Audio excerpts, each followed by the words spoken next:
I have the pressure cooker outside and I'm releasing all the pressure. It's 17 degrees out there right now. So this is what it looks like. Let me bring you guys closer. I have to put the beans, the flat beans in it. So I have to let the pressure out. Look at that. If it wasn't cold outside, you wouldn't see all this steam right here.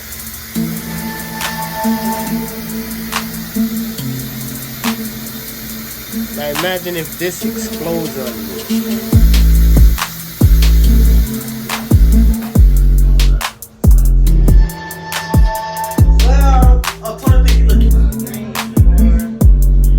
Yes, this is the oxtail, and this was special order.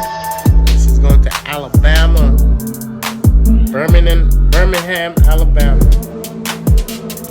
Stay tuned for the next episode.